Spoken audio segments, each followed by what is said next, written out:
Halo, selamat siang teman-teman. Assalamualaikum warahmatullahi wabarakatuh. Di sini kita, oh ya, di sini kita akan diskusi terkait dengan pelayanan publik di negeri kita di Indonesia, tantangan-tantangannya apa, serta solusi yang bisa diambil untuk sebagai pandangan untuk memperbaiki pelayanan publik. Nah, dari teman-teman sendiri, kalau menurut kalian nih, pelayanan publik di Indonesia itu sudah sesuai dengan yang masyarakat inginkan atau bagaimana? Bisa dibantu, bisa sharing satu persatu? Oh ya, bisa saya dulu nih. Iya. Kalau menurut saya itu pelayanan publik kalau sekarang ini belum bisa dikatakan baik ataupun sesuai, karena dalam hal ini juga banyak saya lihat ASN yang atau ya oknum-oknum yang kurang maksimal kalau kerja. Apalagi yang lebih parahnya kalau ada yang memanfaatkan keuntungan begitu. Memanfaatkan keuntungan Kalau maksudnya bagaimana di sini? kalau ya misalnya kalau memanfaatkan apakah ada pungli atau bagaimana? Oh iya, karena Ada memang kalau dalam melayani masyarakat begitu. Mungkin masih banyak apakah karena manipulasi. wawasan apakah mungkin wawasan kebangsaannya yang kurang atau begitu menurut saya. kalau teman-teman yang lain ada enggak pengalaman-pengalaman atau apa, masukan-masukan atau pandangan-pandangan bagaimana sih Kalau menurut saya, kalian? Oke. kalau saya menurut saya masih banyak ya maksudnya jujur saja toh enggak usah ditutup-tutupi. Masih banyak pelayanan publik orang ya istilahnya money politik lah, dibayar baru cepat selesai. Itu di sebagian pengalaman di sebagian instansi atau instansi-instansi Ya, di tertentu saja? beberapa instansi lain, bukan di instansi kita ya, instansi pelayanan publik, instansi penyelenggara pelayanan publik, Berarti menawarkan jasa misalnya pembuatan apa begitu. Selain itu ada lagi enggak teman-teman, dari misalnya dari segi sumber dayanya kah atau kayak kemampuannya, ada enggak sih kalau dari pengalaman kalian? Kalau saya sih dulu berdasarkan pengalaman, nah kalau misalnya kayak kita konsultasi nih ke satu instansi, nah biasa itu mereka lempar-lempar ke sana ke sini, jadi enggak apa sih namanya? Mereka kurang paham akan materi apa yang mau ditanyakan, jadi dilempar ke sana ke sini. Iya sih, memang seperti itu. Oh iya. Iya. Saya juga ini mungkin mau berkomentar sedikit. Ya, jadi yang dikatakan teman-teman kakak semua itu ya betul sekali kalau pelayanan publik sendiri ya. Menurut saya sebenarnya sistem yang ditetapkan kayak kan sudah ada peraturan, perundang-undangan apa semua sudah jelas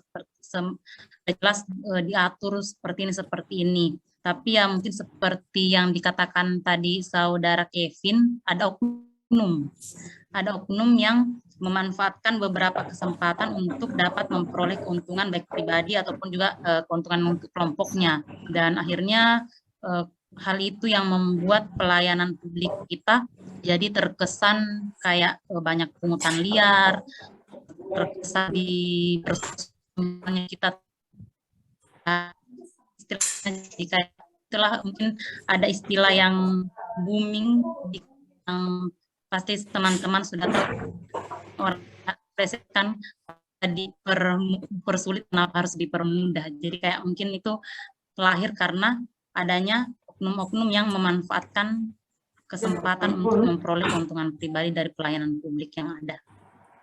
Kalau saya Kak.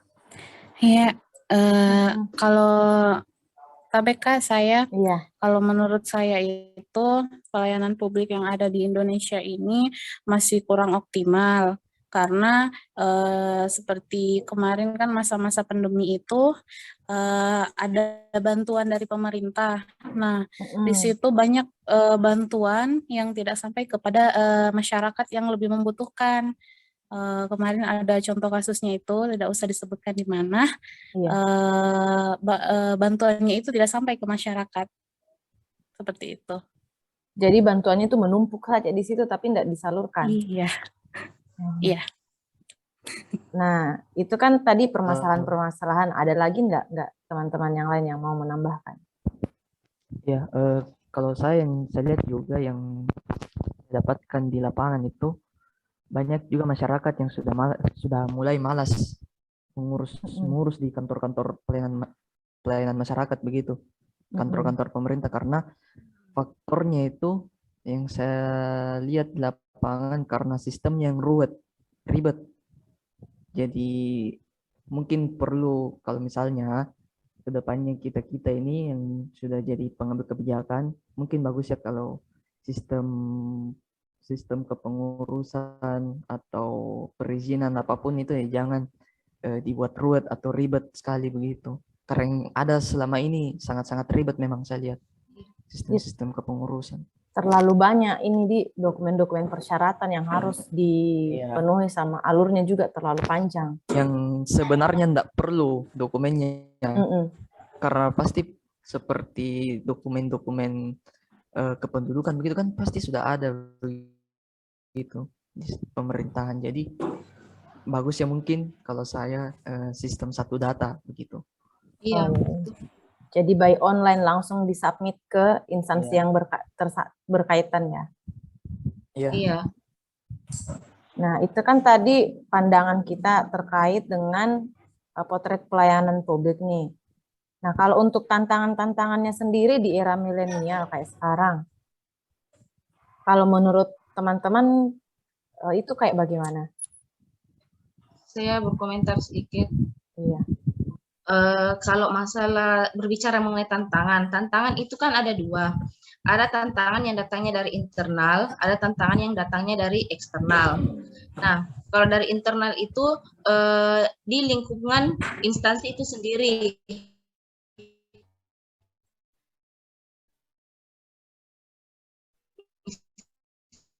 Misalnya mungkin karena keterbatasan anggaran, karena pelayanannya yang belum berkembang. Kemudian kalau tantangan eksternalnya itu sendiri, itu dari masyarakat atau pengguna layanan. Karena kita ketahui bahwa strata pendidikan dari masyarakat kita itu berbeda-beda, otomatis daya tangkap dan daya pahamnya itu berbeda-beda. Nah, seperti misalnya pada masyarakat di pedesaan, dia masih banyak memegang adat dan kebiasaannya itu sendiri. Dia istilahnya tidak mau berkembang begitu, mengikuti perubahan zaman seperti itu. Jadi itu sebenarnya tantangan dalam pelayanan publik itu yang agak riuh begitu, bisa untuk dikembangkan karena pola pikir dari masyarakat juga yang berbeda-beda. Misalnya kalau kita dalam pelayanan kesehatan di masyarakat, ya ada yang peternak yang mau mendengar, ada juga yang tidak, jadi susah sebenarnya juga. Jadi selain dari faktor internalnya, jadi dari faktor eksternalnya juga itu dari saya mendukung ya terkait dengan tantangan pelayanan publik ini. Ada lagi, siapa tahu ada yang mau menambahkan atau memberi masukan dari teman-teman semua? Ya, saya Kak. Ya jadi mungkin ya. Jadi betul sekali sih Kak kalau dari yang Kak Ainin katakan tadi tentang tantangan untuk pelayanan publik itu sendiri, ada internal dan eksternal, dan apalagi kalau tadi bilang saya untuk zaman milenial kita, jadi tantangannya itu ya betul bukan hanya dari yang pemberi layanan publik, misalnya kita sebagai ASN yang menjalankan pelayanan publik itu, tapi juga harus diingat ada juga faktor eksternal, faktor dari luar, yaitu masyarakat yang menjadi target pelayanan publik kita, karena seperti zaman sekarang yang semakin berkembang pesat, sistem sekarang sudah semuanya serba online, serba canggih, apalagi ditambah masa pandemi yang membuat orang-orang semuanya harus istilahnya melek teknologi, tapi ada beberapa golongan atau kalangan masyarakat seperti mungkin orang-orang tua kita yang yang sebelum-sebelumnya itu yang agak kurang mengerti teknologi, sehingga itu bisa menjadi tantangan atau mungkin menghambat dalam proses pelayanan publik, dalam proses perkembangan pelayanan publik yang semakin maju ke depannya, karena mereka tidak seperti kita yang sudah diperkenalkan dengan sistem online, internet dan sebagainya. Tapi ya teknologi, ya betul Kak, teknologi seperti itu. Nah, mereka kan belum, baru mau untuk memulai. Nah, sedangkan usia mereka saja yang agak susah. Jadi mungkin itu sih bahwa tantangan itu yang betul dari internal dan eksternal yang harus diperhatikan, sehingga untuk dapat nanti ke depannya dikembangkan, kedua ini harus diperhatikan. Itu sih Kak kalau dari saya. Ya sih, saya juga mau menambahkan sedikit, misalnya dari faktor internal SDM. Biasanya itu kan yang ada pada bagian pelayanan orang-orang yang pegawai-pegawai yang sudah tua, yang bisa dibilang dia sudah tidak mengikuti perkembangan zaman. Nah, kadang kalau kita datang untuk berkonsultasi, mereka karena mereka masih berpatokan dengan sistem yang lama, jadi ujung-ujungnya, oh ini tidak bisa, ini gini. Nah, sebenarnya yang harusnya bisa dipermudah, tapi karena yang menanganinya orang yang belum paham dengan teknologi sekarang, jadinya tuh lebih lama begitu. Kalau dari saya itu sih. Teman-teman yang lain ada yang mau menambahkan? Sedikit saya tambahkan berkaitan dengan komentar Kak Fani. Nah, seperti itulah yang terjadi di Indonesia, karena kita tahu mereka adalah pelayanan publik. Nah, di Indonesia kan itu sudah ada Undang-Undang Nomor 25 Tahun 2009 itu tentang pelayanan publik. Nah, harusnya mereka berpatokan pada asas pelayanan publik itu sendiri. Walaupun ya mungkin Kak Fani bilang faktornya mungkin SDM-nya sudah tua ini, tapi kan biar bagaimanapun mereka sudah masuk dunia birokrasi, dia sebagai pelayanan publik. Apapun yang terjadi, mereka tetap harus bekerja sesuai dengan asas pelayanan publik. Seperti mungkin misalnya tidak ada perbedaan perlakuan, tapi yang kita lihat sekarang ada kecuali ya perbedaan perlakuan kepada kelompok-kelompok rentan, mungkin seperti ibu hamil, orang lansia, kan kita tahu itu pasti ada perbedaan. Kalau kita mengurus BPJS, mengurus apapun, tetap dia diutamakan. Tetapi yang terjadi sekarang, ya istilahnya orang, kalau ada orang dalammu pasti cepat selesai masalah. Iya. Itu dari saya. Ya, saya sedikit. Menurut saya kalau untuk meningkatkan pelayanan itu tentunya pasti akan ditingkatkan juga teknologinya. Jadi saya tadi sepakat dengan Kak Olga, tentunya harus kita melek teknologi dulu, dan tentunya dalam pelayanan itu harus dulu pelayannya yang duluan melek teknologi. Iya. Karena bagaimana mau ada peningkatan kalau pelayannya saja belum melek teknologi. Bahkan yang dilayani lebih duluan. Jadi memang harus duluan yang pelayan publiknya, dalam hal ini kita ASN, yang harus melek teknologi dulu. Iya. Kebanyakan di instansi biasa kayak begitu sih. Jadi yang orang yang datang mau berkonsultasi yang lebih melek teknologi dibanding dengan petugas pelayanannya. Iya. Kalau dari Sri Wahyuni mau menambahkan sedikit? Iya, kalau saya tantangannya itu khususnya dalam, ya katanya teman-teman tadi itu sudah ini teknologi, tapi kalau untuk saya itu di dalam bidang kehutanan itu kami kan melakukan penyuluhan, kebanyakan kegiatannya di lapangan itu harusnya yang ditingkatkan juga itu adalah pelayanan jaringannya, selain teknologinya jaringannya juga. Karena kita ketahui bahwa di Indonesia itu untuk pengembangan jaringannya itu masih ada yang daerah-daerah terpencil yang belum bisa dijangkau jaringan. Jadi mungkin untuk komunikasi sebagai seorang penyuluh dan masyarakat itu atau kelompok tani itu masih sangat kurang. Jadi mungkin itu tantangan bagi seorang penyuluh dalam bidang kehutanan kalau kami. Mungkin seperti itu. Iya, terima kasih atas masukan-masukannya dari teman-teman semua.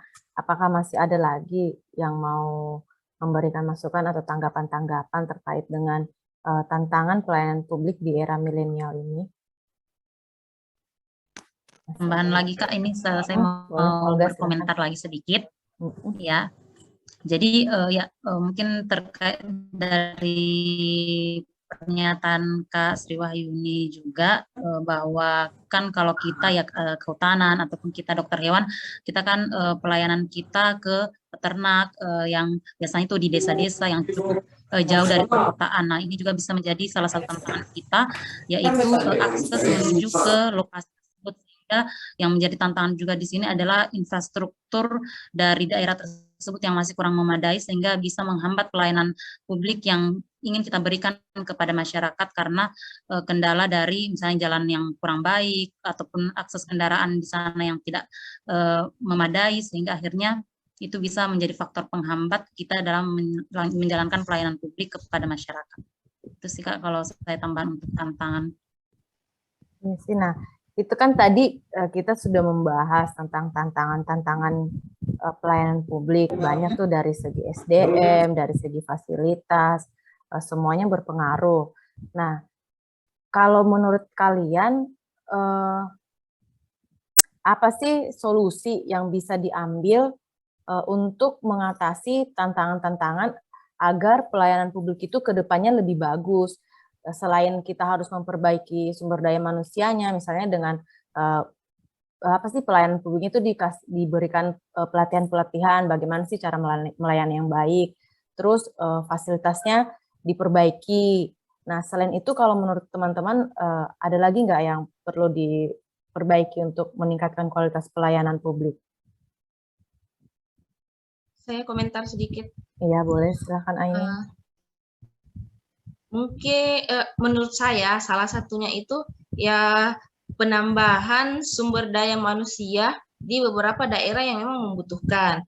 Nah, contohnya misalnya kita di dunia peternakan, kan sampai saat ini mungkin tahun ini sudah ada. Contohnya di Kabupaten Majene, dokter hewan ASN-nya itu kan cuma satu, sedangkan wilayahnya luas. Nah, otomatis kalau misalnya ada kasus di kecamatan yang berbeda yang berpelayanan yang maksimal karena jumlahnya cuma satu orang, sedangkan pengguna pelayanan itu banyak.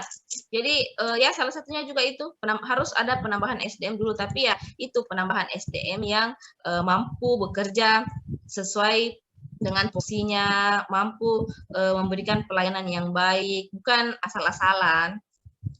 Iya, jadi saya sesuai dengan bidang ilmu ya untuk apa sih untuk memperbaiki pelayanan. Jadi apa sih di situ harus ditempatkan orang yang tepat dan sesuai dengan ilmunya masing-masing. Jadi dia bisa memberikan pelayanan yang tepat sasaran sih istilahnya. Iya.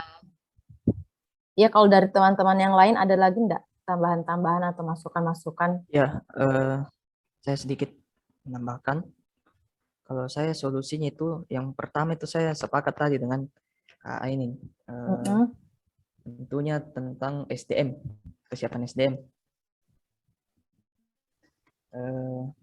Kesiapan SDM itu yang terutama juga itu yang dari segi pengetahuan yang dimiliki dan kemampuan itu harus ditingkatkan dulu, apakah hard skill-nya atau soft skill-nya dalam pelayanan. Kemudian yang kedua itu saya tangkap kesiapan sosial. Yang saya lihat di masyarakat itu kesiapan sosial. Contohnya kalau misalnya dari bagaimana ya, banyak juga masyarakat yang memang tidak mau menerima kemajuan, ya memang mau tetap begitu-begitu saja, stuck di tempat. Ya, kan ada juga yang begitu itu. Nah, makanya itu yang harus dibenah, kesiapan sosial budaya. Kemudian itu kesiapan keamanan. Dalam hal ini maksudku itu seperti stabilitas politik. Jangan sampai stabilitas politik ini demi kepentingan-kepentingan menghambat kemajuan-kemajuan kita dalam hal pelayanan.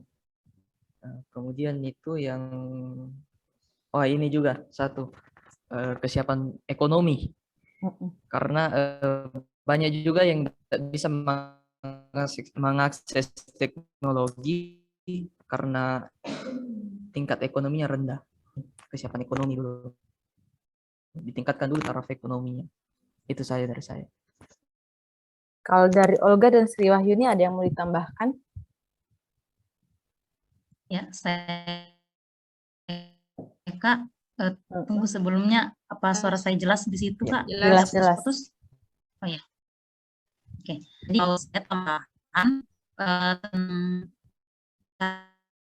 cara mengatasi tantangan yang ada, sangat setuju dengan pendapat teman-teman juga sebelumnya untuk mengatasi tantangan-tantangan tersebut.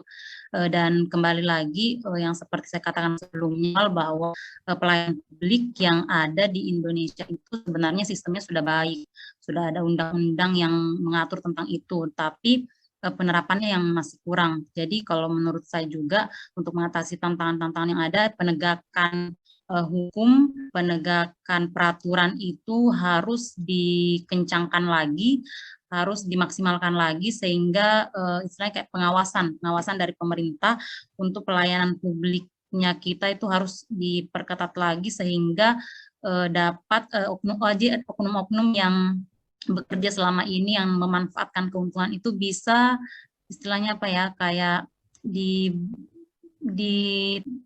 ditangkap mungkin ya kalau anunya, supaya sekarangnya supaya akhirnya tidak ada dan betul-betul yang bekerja adalah para pelayan publik yang memang betul-betul untuk melayani masyarakat, untuk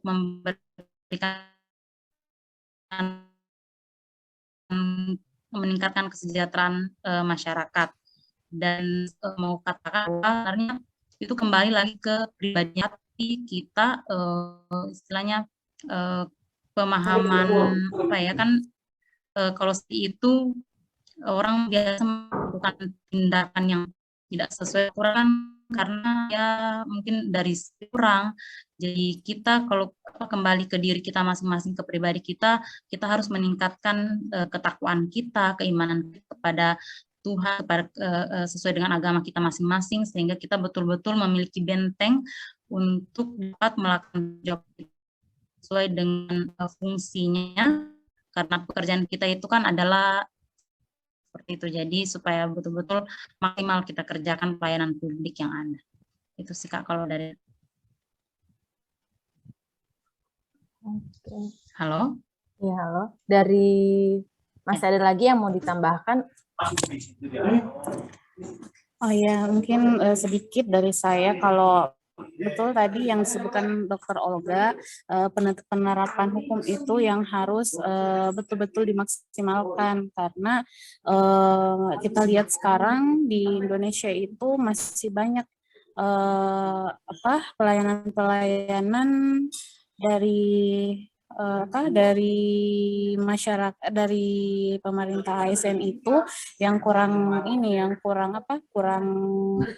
maksimal.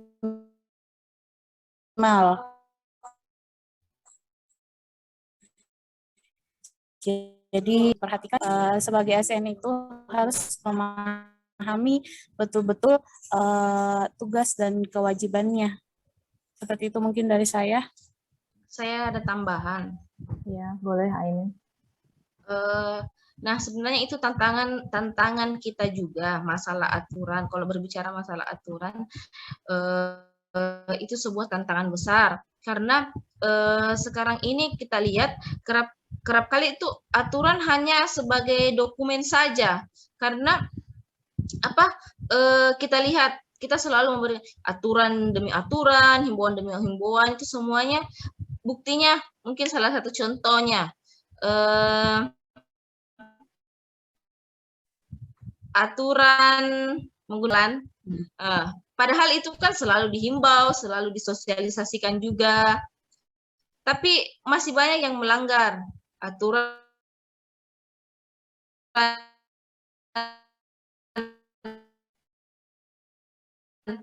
sudah jelas-jelas tertulis dilarang buang, bahkan sampai aturan yang ada sanksinya pun tetap masih dilanggar. Jadi itu kalau masalah aturan juga ya agak riuh lah, karena banyak yang beranggapan aturan dibuat untuk dilanggar. Tapi itu sih, saya juga ini, kadang aturan itu ya, pelayanan publik itu menambahkan dari Ainin sedikit, kalau pelayanan publik itu kadang di instansi-instansi mereka terlalu berpatokan, mereka bikin aturan, tapi kalau misalnya dia bilang aturan seperti yang Ainin bilang, aturan dibuat untuk dilanggar, tapi sebenarnya mereka juga patuh gitu peraturan dengan peraturan ini. Jadi kalau misalnya kadang konsultasi mau begini, tapi mereka bilang sesuai aturannya enggak bisa seperti itu, harus seperti ini, harus seperti ini. Jadi mau enggak mau pelaku pencari informasi atau kayak seperti kita nih, misalnya kita datang berkonsultasi dan mereka bilang seperti itu, mau enggak mau kita harus mengikuti sesuai dengan aturan yang mereka bilang. Kadang aturan yang mereka buat tuh terlalu kaku sehingga menyusahkan informannya sendiri, menyusahkan kitanya sendiri, seperti itu sih. Nah, kalau menurut saya itu aturannya itulah yang harus kita buat lebih mudah, maksudnya bukan bukan dengan iya memang harus kita ikuti aturan, ya harus mengikuti aturan, tapi kan kenyataannya yang terjadi iya, kalau kamu tidak dikenal iya ikuti aturan, tapi pas kamu punya kenalan di dalam lompat dari aturan. Hanya itu yang terjadi sekarang di Indonesia. Iya, seperti itu sih kebanyakannya. Nah, kalau menurut teman-teman nih, tadi kan kita udah bahas pelayanan publik itu seperti apa, tantangan-tantangannya seperti apa, solusinya seperti apa. Nah, kalau menurut teman-teman, pelayanan publik yang ideal untuk diterapkan di instansi kita pada era milenial ini seperti apa sih? Ada nggak masukan-masukan atau pandangan-pandangan dari teman-teman untuk dijadikan sebagai bahan perbaikan ke depannya? Ada yang mau memulai memberikan masukan? Kak, bisa diulang pertanyaannya? Jaringannya kurang baik di sini. Oh iya, sorry.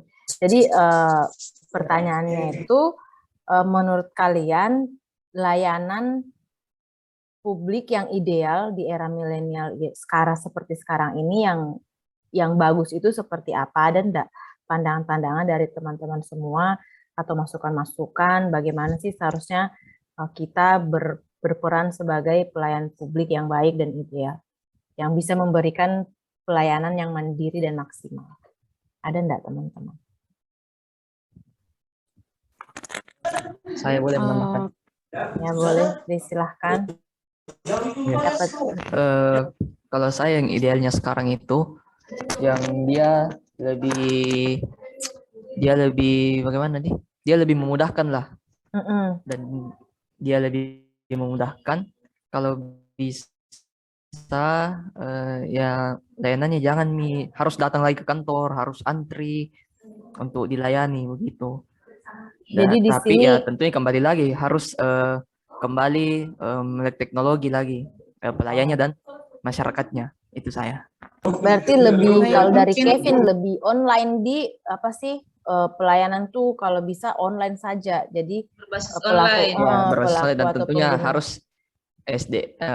sumber dayanya itu harus lebih ditingkatkan, baik dari manusianya atau teknologinya.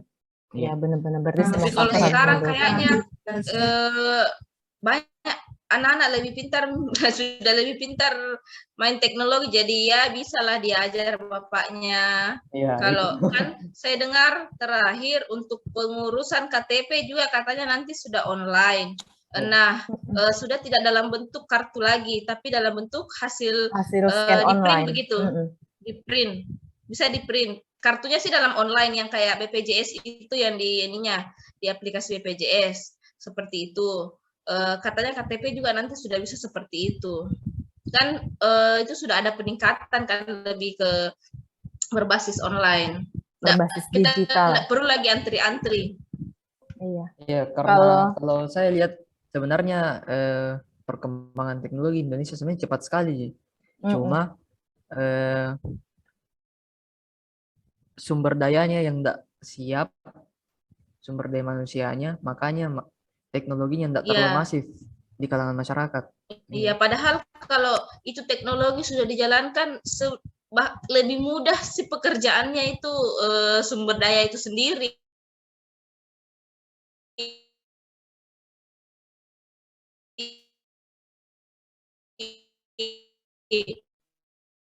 Mungkin mereka belum sadar sampai ke situ. Iya. Iya, dari Sri Wahyuni Kalau ada yang mau menambahkan? Kalau saya Kak mau boleh Iya, berkomentar. mungkin bisa saya tambahkan Iya, tadi boleh. seperti yang dibilang Saudara Kevin, bahwa semuanya kembali ke teknologinya lagi. Nah, di sini saya mau menjabarkan contohnya dalam bidang kehutanan.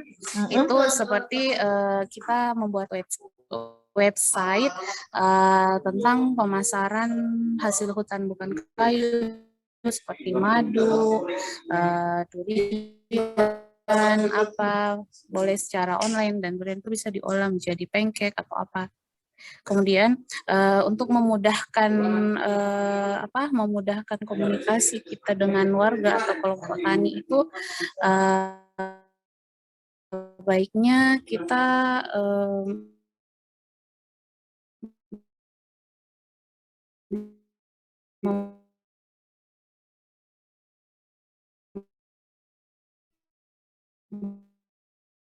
Halo?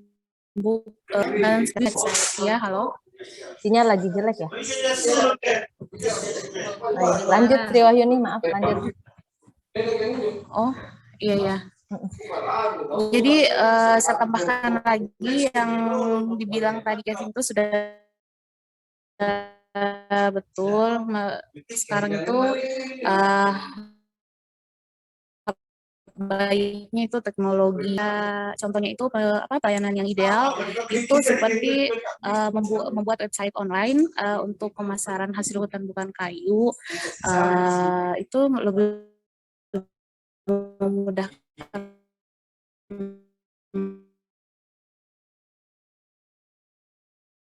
masyarakat, bahkan antara pegawai ASN sebagai penyuluh dan masyarakat itu baiknya membuat grup seperti WA, itu akan memudahkan komunikasi antara kelompok tani dan penyuluh.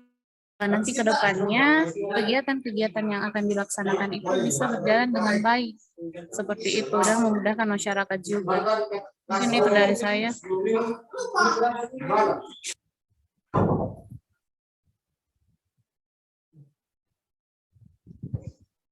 Iya, ada lagi yang mau menambahkan teman-teman?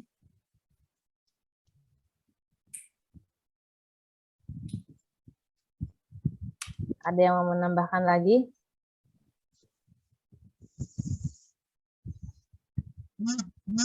Ya. Halo, Olga.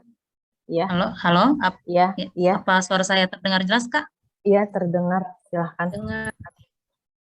Oke, jadi kalau untuk ideal pelayanan ideal untuk era sekarang ini yang mungkin hampir sama dengan teman-teman katakan sebelumnya, bahwa sekarang zaman milenial ini adalah semua online, semua internet seperti itu. Jadi memang betul untuk kemampuan semua masyarakat ataupun juga para penyedia layanan publik itu ditingkatkan untuk dapat istilahnya melek teknologi, sehingga pemanfaatan pelayanan publik era sekarang ini melalui sistem online itu dapat dimaksimalkan, sehingga bisa mempermudah kita sendiri, entah kita yang jadi pemberi pelayanan publik ataupun masyarakat sebagai penggunanya, itu dapat dengan mudah untuk menggunakan dan melakukan pelayanan publik tersebut. Namun juga harus tetap diingat dan disesuaikan kondisi dari masyarakat sekitar atau masyarakat tujuan dari pelayanan publik tersebut. Karena kenapa saya katakan seperti ini, bahwa ada beberapa daerah yang mungkin masih belum terjangkau oleh jaringan. Misalnya kita kan ini di Pemprov Sulbar. daerah wilayah kita kan sesulbar ya, Sulawesi Barat. Nah, di Sulawesi Barat sendiri masih banyak desa-desa di kabupaten di Mas itu yang kurang tidak dan dengan internet, jaringan telepon pun masih sangat susah. Jadi mungkin ini juga harus kita perhatikan untuk kedepannya bagaimana sistem pelayanan publik yang ingin kita terapkan. Karena kalau kita mau sapratakan semua dengan sistem online, sistem internet seperti itu, mungkin akan ada beberapa masyarakat, akan ada beberapa wilayah yang tidak bisa tersentuh oleh keadaan tersebut. Jadi seperti itu sih kalau dari saya. Iya, jadi saya simpulkan nih dari apa, ada tambahan lagi dari Ainin yang terkait dengan. Saya tambahkan dulu, saya komen ya, sedikit. Boleh silahkan. Olga, kalau berbicara masalah jaringan, nah kan sebenarnya dalam suatu daerah itu tidak ada dalam satu kabupaten itu semuanya tidak jaringan tidak ada seperti itu. Nah kan masyarakat itu tidak serta-merta di daerahnya terus tidak kemana-mana seperti itu, dan pasti dia keluar, bisa kan kalau memang dia butuh pasti dia mencari begitu. Dan sama misalnya mau mengurus KTP, toh dia pasti ke kantor Capil juga, dan itu bukan di daerahnya, pasti ada jaringan. Nah itulah menurut saya kalau kita selalu mempermasalahkan itu jaringan, menurut saya saat ini tuh bukan suatu masalah, karena kita bisa mendatangi tempat lain yang mungkin di situ sudah ada jaringan, karena kalaupun kita misalnya kita tidak berbasis teknologi, toh mereka juga harus keluar dari daerahnya untuk mengurus ini itu seperti itu. Saya ingin menambahkan sih sedikit dari Ainin terkait dengan masalah jaringan. Halo? Halo? Sinyalnya tidak stabil ya? Halo? Iya, terdengar. Terdengar ya? Iya. Iya, saya ingin menambahkan sedikit sih opini dari Ainin terkait dengan masalah jaringan. Mungkin yang bisa kita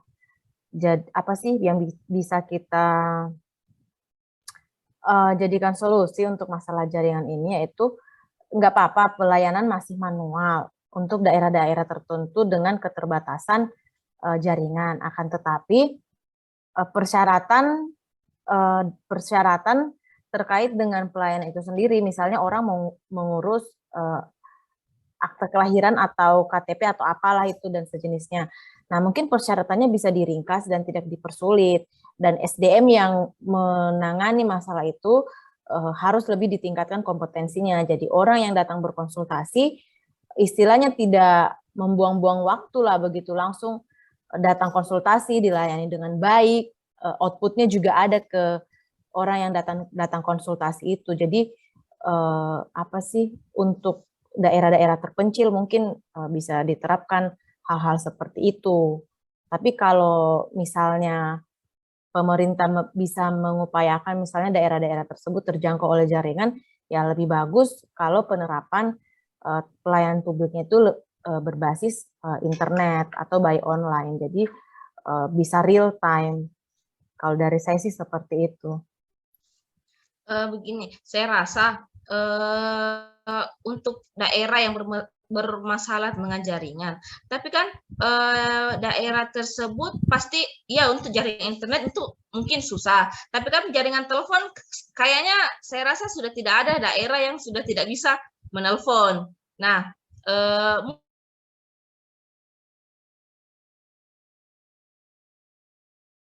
halo Ainin, maaf sinyalnya. Ainin. Halo. Dari teman yang lain ada yang mau menambahkan dulu sambil menunggu jaringannya Ainin stabil? Di sini terdengar suaranya, Kak. Enggak terdengar suara Ainin, sorry. Halo. Halo, terdengar enggak suaranya? Ini halo? Terdengar tadi tidak, Kak. Halo? Kak Ainin tadi suaranya enggak terdengar? Halo. Halo, iya. Sudah terdengar? Ya, sudah terdengar. sampai di mana tadi ya? Saya ulang saja ya. Masalah jaringan. Nah, kalau saya rasa sudah tidak ada lagi daerah yang mungkin untuk kalau jaringan telepon pasti semuanya sudah bisa. Mungkin kalau internet yang susah. Nah, kan kita ada namanya sosialisasi, ada kekeluargaan. Disitulah kita bisa manfaatkan, kita bisa saling membantu. Mungkin bisa, kalaupun mendesak, mungkin bisa kita telepon keluarga atau teman yang di daerah yang ada jaringan. Nah, itulah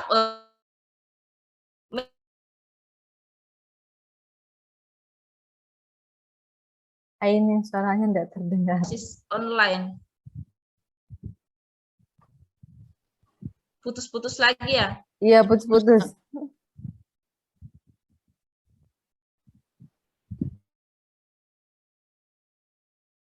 Kalau dari teman-teman yang lain ada enggak mau menambahkan?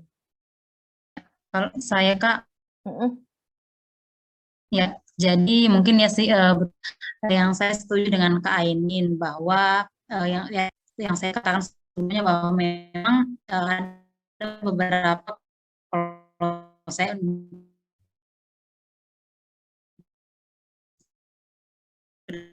sendiri ya Kak, di daerah saya itu di Mamas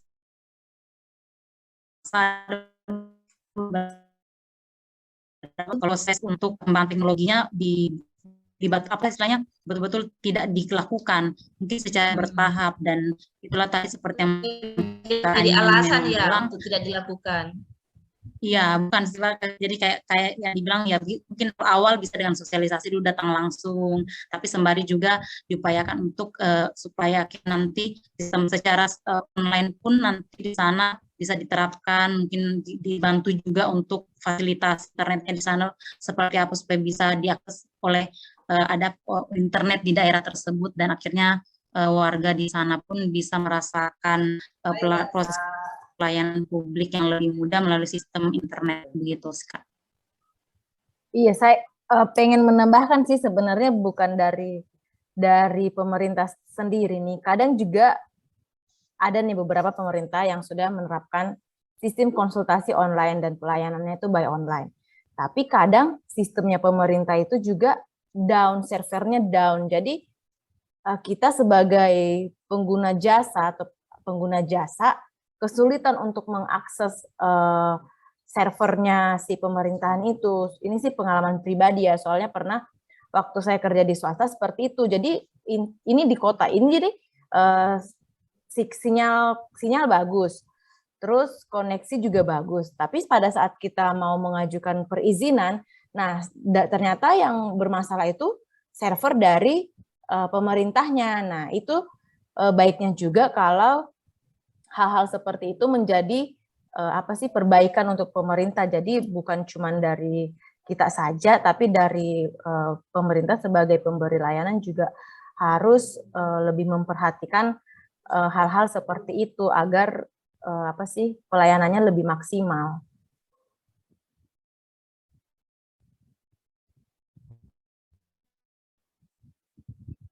Teman-teman ada lagi yang mau menambahkan?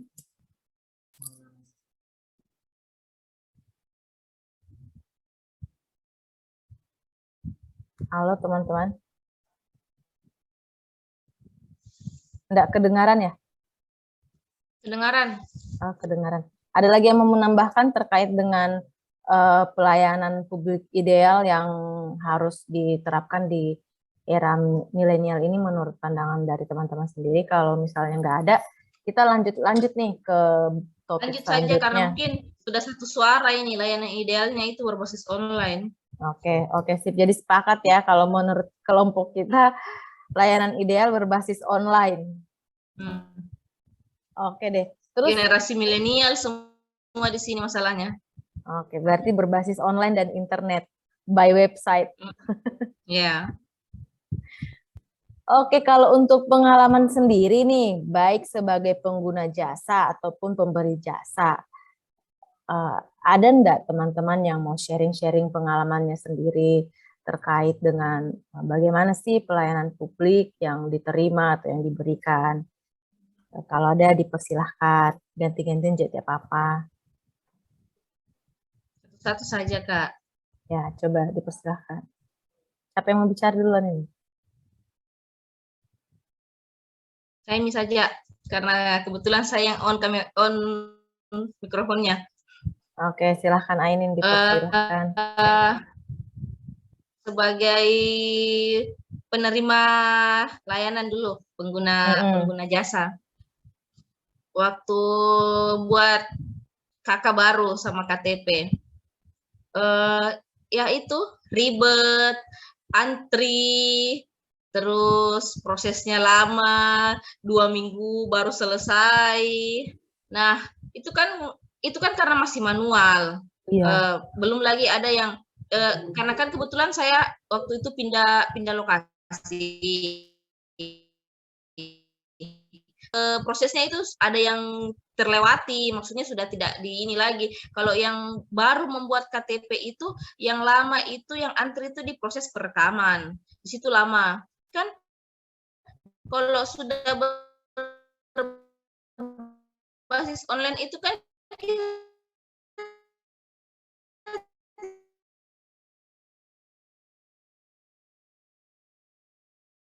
Halo Ainin, maaf putus ini sinyalnya kurang bagus. Halo Ainin. Tidak perlu lagi perekaman, kita tinggal upload foto seperti itulah. Begitu kalau ya. Kali sebenarnya cukup jelas sih Kak. Mungkin jaringannya Kak Fani yang Iya, kurang bagus. jaringanku berarti yang kurang bagus ya. Ainin, maaf boleh diulang untuk statementnya karena di sini kurang stabil Ki. My connection is unstable. Begini, sebagai pengguna jasa yang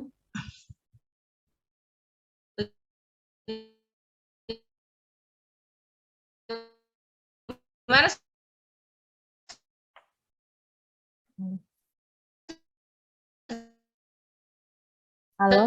Halo, kedengaran nggak suaranya teman-teman? Halo? Halo teman-teman. Jelas-jelas suara Kakak. Jelas enggak? Halo. Aduh, sorry ini sinyalnya jelek. Halo. Lagi bermasalah. Halo, sorry. Jaringannya. Iya, sinyalnya bermasalah. Sorry. Ya, boleh diulangi Ainin untuk itunya, untuk statementnya. Oh ya, saya ulang. Ini saat saya jadi pengguna jasa itu, saya rasakan kerempongan dan keriutannya itu pada saat pengurusan kakak baru dan pindah KTP, karena semuanya masih manual, prosesnya lama, kita harus menunggu sampai 2 minggu baru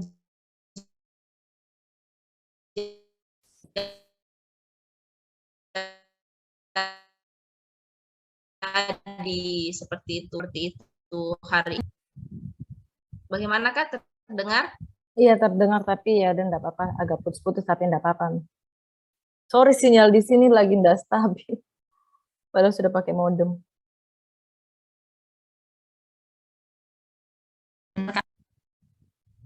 Lanjut sebagai sebagai pemberi layanan jasa. atau mungkin kita dengarkan pendapat yang lain dulu sebagai pengguna.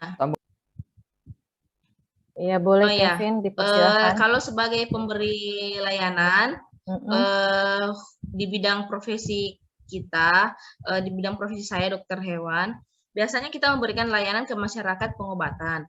Nah, disitulah tantangannya yang saya jelaskan tadi bahwa masyarakat itu strata pendidikannya berbeda-beda. Ada yang senang kalau kita datang memberikan pengobatan secara gratis, tapi ada juga yang tidak, dia berpikiran negatif lah, mungkin ya mungkin dia berpikiran begitu karena ada punya pengalaman sebelumnya. Jadi itu intinya masyarakat itu pola pikirnya yang harus diubah dulu. Contohnya juga vaksinasi. Ada masyarakat yang mau vaksinnya di ternak, padahal itu kan pencegahan penyakit. Nah, harusnya sih itu bukan sesuatu yang negatif begitu. Jadi intinya masyarakat pola pikirnya dulu yang harus diubah juga. Seperti itu dari saya. Oke, terima kasih Ainin. Kalau dari teman-teman di kehutanan ada enggak apa sih pengalaman sebagai baik itu pengguna jasa ataupun pemberi pelayanan, ada mau dimasukkan masukan. Jadi ada dua opsi nih, satunya dari sisi bidang peternakan, satunya dari bidang kehutanan. Kalau ada yang mau menambahkan, dipersilahkan kepada teman-teman dari kehutanan untuk menambahkan. Ya, saya mau menambahkan. Kedengaran suara saya? Iya, kedengaran. Silahkan, Kevin. Kedengaran. Ya, kerja di instansi pemerintah.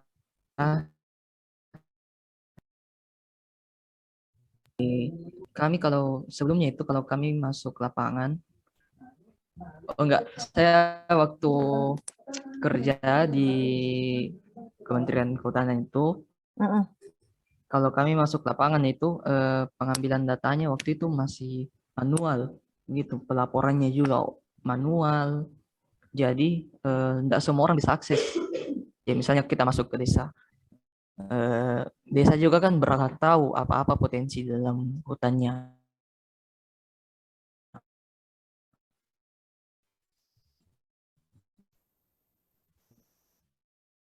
Tapi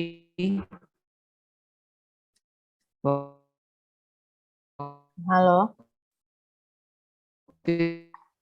Itu sudah ada wacana bilang Kedengaran jelas. dalam hal ini kami banyak yang teman-teman, sorry teman-teman, salah. melek soal teknologi, makanya kami melek teknologi di khususnya ASN dulu yang orang-orang zaman yang istilahnya yang lebih tua, yang PNS terdahulu kan ya. Waktu itu sudah ada wacana bilang mau semua pelaporan harus online. Supaya semua orang bisa akses, tapi tidak jadi dilaksanakan karena orang-orangnya ya tidak melek teknologi, makanya kembali ke manual lagi. Oh ya, oke. Mungkin untuk sharing-sharing pengalaman nih udah cukup kali ya dari dua sisi, baik dari bidang peternakan sendiri maupun dari kehutanan. Halo teman-teman, maaf sinyalnya, suara saya terdengarkah? Halo? Halo teman-teman. Halo? Aduh. Iya. Keluar, maaf teman-teman, sinyalnya jelek. Ya. Iya tadi maaf Kevin, bisa diulang yang itu pengalamannya? Duh, mohon maaf sebelumnya. Iya, pengalaman saya itu pertama itu waktu kerja di salah satu instansi. Kalau kami masuk ke lapangan itu pertama kan harus manual laporannya, jadi tidak semua orang bisa akses hasil kegiatannya itu. Sempat ada wacana supaya laporannya ini di online kan, tapi supaya semua orang bisa akses, termasuk warga-warga desa di situ bisa akses. Untuk bisa mereka tahu potensi-potensi apa yang ada dalam desanya. Tapi pada pelaksanaannya tidak dilaksanakan ini yang online karena ya sumber dayanya yang kurang paham mengenai teknologi, akhirnya kembali ke manual. Itu saja dari saya. Oh ya, oke, siap. Oke teman-teman, terima kasih untuk sharing-sharingnya nih, diskusi kita pada siang hari ini terkait dengan pelayanan publik. Ada lagi nggak yang mau ditambahkan sebelum akhirnya kita tutup diskusi pada hari ini? Kira-kira dari Olga atau Sri Ahyuni atau siapapun yang ingin. Silahkan, ada yang mau ditambahkan lagi dari teman-teman semuanya? Sudah ada ya? Oke deh.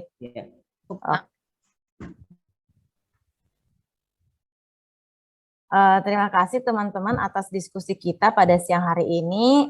Sedikit saya akan menyimpulkan. Jadi, untuk mewujudkan pelayanan publik yang baik, maka dalam menempatkan jumlah dan kualitas staf harus yang kompeten dan memiliki pemahaman akan pelayanan publik, sehingga pelayanan publik itu dapat tepat sasaran dan pelayanan yang diberikan juga dapat mendekatkan birokrasi dengan masyarakat. Untuk mewujudkan pelayanan prima, kepuasan masyarakat merupakan tujuan utama. Kepuasan ini dapat terwujud jika pelayanan yang diberikan sesuai dengan standar pelayanan yang telah ditetapkan. Melayani masyarakat dengan baik merupakan tanggung jawab bagi semua instansi pemerintah, sehingga dengan demikian setiap pegawai dalam instansi pemerintah harus melayani masyarakat dan mempelajari cara meningkatkan keterampilan untuk melayani. Sekian diskusi kita pada hari ini, teman-teman. Lebih dan kurangnya mohon dimaafkan. Akhir kata, saya ucapkan terima kasih untuk kita semua. Sehat selalu dan Assalamualaikum warahmatullahi wabarakatuh. Waalaikumsalam warahmatullahi wabarakatuh. Terima kasih semua. Ada. Silahkan, Liv. Oke.